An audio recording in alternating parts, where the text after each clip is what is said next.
सुबह ठीक 9:30 बजे का समय था और बेंगलुरु के एक विशाल ऑफिस के सामने लग्जरी कारों की कतार खड़ी थी। कारों के दरवाजे खुलते ही लोग उतरते थे, जिनके कपड़ों में सूट, टाई और चमकते जूते थे। हर किसी के चेहरे पर तेजी से आगे बढ़ने और सफल होने की तीव्र इच्छा साफ दिख रही थी। उसी भीड़ में एक युवक बहुत शांत कदमों से चलकर ऑफिस के मुख्य गेट की ओर बढ़ रहा था। उसके कंधे पर एक पुराना बैग लटका था। कपड़े हल्के से सिकुड़े हुए थे और जूते इतने घिसे हुए कि लगता था कई सालों से चलते आ रहा है। उसका नाम था राहुल। कोई भी उसकी ओर ध्यान नहीं देता था, क्योंकि सबकी नजर में वह एक साधारण कर्मचारी था। लेकिन असल में राहुल साधारण नहीं था। वह उस कंपनी का असली वारिस और भविष्य का मालिक था। विदेश में पढ़ाई पूरी करके वह हाल ही में भारत लौटा था और एक बड़ी कंपनी में इंटर्नशिप भी कर चुका था। लेकिन उसने अपनी पहचान छिपाने का फैसला किया ताकि यह जान सके कि अगर उसे कंपनी की जिम्मेदारी लेनी है तो सबसे पहले उसकी टीम कैसी है, कौन ईमानदार है, कौन चापलूसी करता है और कौन अपने पद के अहंकार में मानवता भूल गया है। इसी उद्देश्य से उसने एक साफ सफाई कर्मचारी का भेष धारण किया।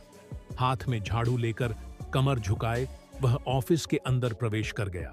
गेट पार करते ही उसे तेज कदमों की आवाज सुनाई दी। एक महिला हाई हील्स पहने उसकी ओर तेजी से बढ़ रही थी। उसका नाम था प्रीति और वह कंपनी की असिस्टेंट मैनेजर थी। वह कठोर स्वभाव वाली और अपने अधीनस्थ कर्मचारियों पर सख्ती करने के लिए जानी जाती थी। राहुल को देखते ही प्रीति की आंखें सिकुड़ गईं।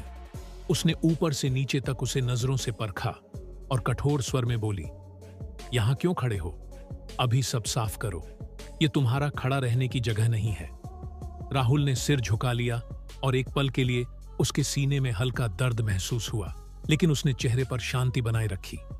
वह चुपचाप झाड़ू उठाकर एक कोने में हट गया। यह अपमान सहना उसके लिए आसान नहीं था, लेकिन वह जानता था कि उसका असली मकसद कुछ और है। यह कोई खेल नहीं, बल्कि एक बड़ा इम्तिहान था जिसमें सफल होना उसके लिए जरूरी था। जाने से पहले प्रीति ने व्यंग्य से कहा, "हाँ, यहां पुराने साफ सफाई कर्मचारी की तरह आलसी मत दिखना, नहीं तो ज्यादा दिन टिक नहीं पाओगे।" उसकी बात सुनकर आसपास के कुछ कर्मचारी मुस्कुरा उठे। कुछ चुपके से हंसे और कुछ अपनी फाइल से मुंह छिपाकर चले गए। किसी ने भी यह नहीं सोचा कि जिसे वे साधारण साफ सफाई कर्मचारी समझ रहे हैं, कल वही उनके भाग्य का फैसला करेगा।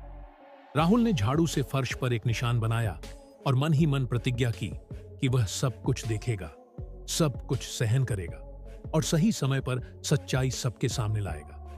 खाने के समय का माहौल रोज की तरह हलचल से भरा था। कुछ कर्मचारी जोर जोर से हंस रहे थे, कुछ हाथ में कॉफी का मग लेकर गपशप कर रहे थे।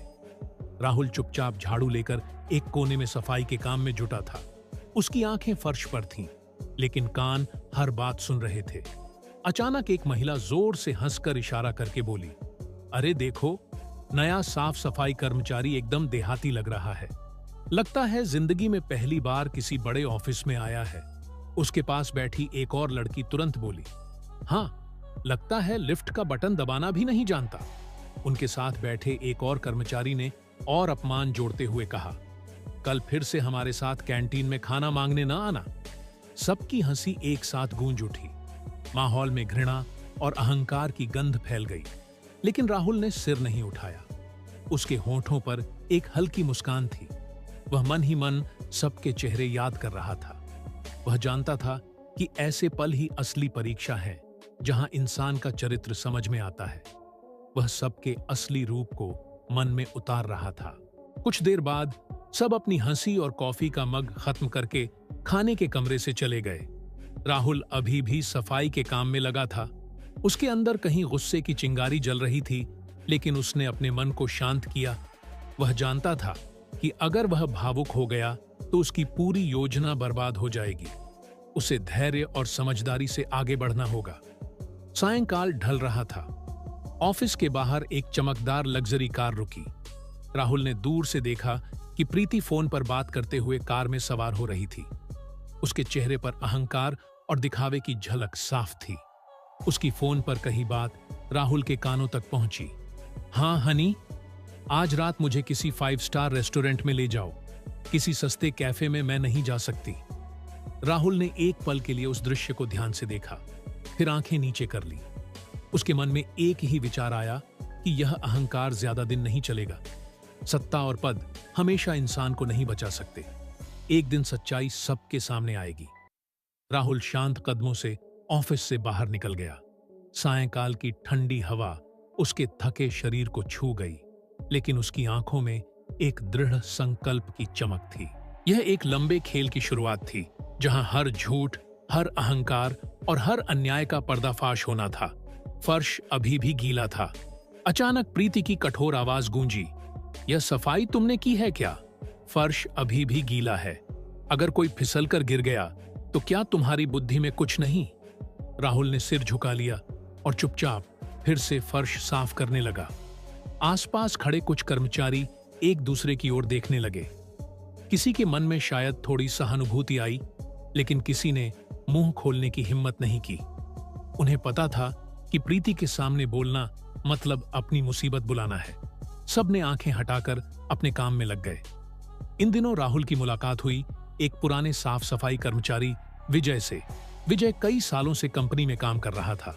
वह एक साधारण और सीधा इंसान था, कम बोलता था, लेकिन उसका मन बहुत साफ था। वह हमेशा कड़ी मेहनत करता था और किसी से झगड़ा नहीं करता था। कर्मचारी अक्सर उसका मजाक उड़ाते थे। कोई उसे बूढ़ा साफ सफाई कर्मचारी कहता, कोई उसके कपड़ों पर तंज कसता, लेकिन विजय कभी कुछ मन में नहीं रखता था। राहुल ने विजय में एक अलग तरह की चमक देखी। वह उसके साथ काम करते हुए पूछा, भाई, आप इतने सालों से यहां हैं, लोग जब इस तरह अपमान करते हैं तो आपको बुरा नहीं लगता? विजय हंसकर बोला, सम्मान ऊपर से मिलता है। जो आज हंस रहे हैं कल भूल जाएंगे, लेकिन अगर हम अपना काम ईमानदारी से करें तो मन शांत रहता है। ये शब्द राहुल के मन को छू गए। उसने महसूस किया कि यह इंसान शारीरिक रूप से कमजोर दिखता हो, लेकिन असल में सबसे मजबूत है। खाने के समय विजय अक्सर अपनी रोटी बांट देता था। एक दिन उसने राहुल को आधी रोटी देकर कहा, ले बेटा, तुम भी खा लो, मैं तो अकेला हूं, मेरा चल जाता है। तुम जवान हो, तुम्हें ज्यादा ताकत चाहिए। राहुल की आंखों में हल्का पानी आ गया।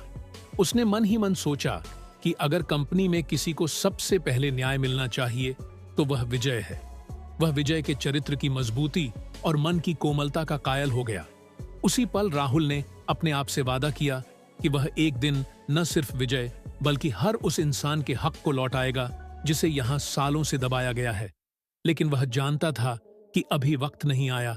उसे और बहुत कुछ सहना होगा और सही मौके की प्रतीक्षा करनी होगी। दिन बीतते गए और राहुल ऑफिस के हर कोने में होने वाली घटनाओं को बारीकी से देखने लगा। एक दिन दोपहर को खबर आई कि कंपनी के कोऑपरेटिव सोसाइटी के कमरे से कुछ पैसे चोरी हो गए हैं। खबर फैलते ही ऑफिस में हड़कंप मच गया। सभी अपनी डेस्क छोड़कर उठ गए और चर्चा करने लगे। कोई कहता था शायद कागजों में गलती हो गई, कोई कहता था यह जरूर किसी अंदरूनी कर्मचारी का काम है। अभी शोर शराबा चल रहा था कि तभी प्रीति तेज कदमों से हॉल में दाखिल हुई। उसके हाथ में कुछ कागज थे और चेहरे पर गुस्से की लाली थी। उसने सबके सामने जोर से कहा, मुझे पता है पैसे किसने चुराए। ये काम किसी और का नहीं बल्कि विजय का है। विजय, जो उस वक्त पानी का गैलन लेकर कमरे में आया था, हैरानी से प्रीति की ओर देखा।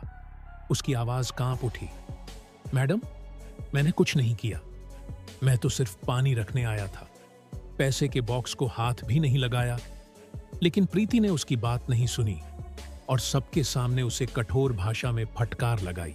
बोली, बंद करो, तुम जैसे लोग ही कंपनी की बदनामी का कारण बनते हो, तुम्हें तो यहां से निकाल देना चाहिए।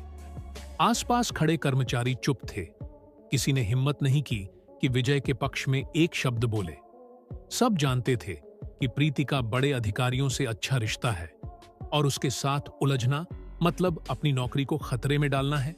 मानव संसाधन विभाग HR को तुरंत सूचित किया गया और उन्होंने विजय को सख्त चेतावनी दी। विजय का चेहरा फीका पड़ गया। वह चुपचाप सिर झुकाए कमरे से बाहर चला गया। राहुल ने दूर से यह दृश्य देखा। उसका मन टूट गया। वह जानता था कि विजय निर्दोष है, लेकिन सबने सिर्फ आंखें फेर लीं। रात को जब ऑफिस खाली हो गया राहुल चुपचाप सिक्योरिटी रूम में गया। वहां कंप्यूटर पर जाकर उसने कमरे के कैमरे की रिकॉर्डिंग खोली।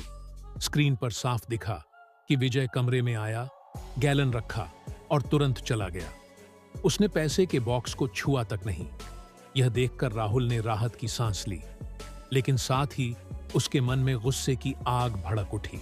उसने तुरंत वीडियो को कॉपी करके अपने पास रख लिया और खुद से कहा, वक्त बदल रहा है, यह अन्याय ज्यादा दिन नहीं चलेगा। यह रात राहुल के लिए बहुत महत्वपूर्ण थी। उसने तय किया कि वह अब सिर्फ दर्शक नहीं बनेगा, बल्कि बहुत जल्द इस व्यवस्था को तोड़ देगा। अगले दिन सुबह ऑफिस में एक अलग तरह की शांति थी। सब जानते थे कि कुछ बड़ा होने वाला है। ठीक उसी समय ऑफिस के मुख्य गेट पर एक काली लग्जरी कार आकर रुकी। कार से एक स्मार्ट युवक उतरा। उसके कपड़ों में चमकता सूट था, आंखों पर स्टाइलिश सनग्लास और चेहरे पर एक अनोखी दृढ़ता थी। सब हैरान होकर देखने लगे, क्योंकि यह युवक कोई और नहीं बल्कि राहुल था। लेकिन अब वह अपने असली रूप में था। ऑफिस के गेट पर खड़े गार्ड और अन्य कर्मचारी हैरानी से देखते रह गए। उनकी आंखें चौड़ी हो गईं, क्योंकि यह वही युवक था जिसे वे कुछ दिन पहले साधारण साफ सफाई कर्मचारी समझ रहे थे। राहुल शांत कदमों से अंदर गया। उसके साथ उसका पर्सनल असिस्टेंट भी था, जो हाथ में एक फाइल लिए तेजी से उसके पीछे चल रहा था।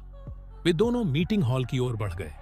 वह हॉल जहां कंपनी की सभी बड़ी मीटिंग होती थी, और आज वहां सबके लिए एक खास मीटिंग बुलाई गई थी।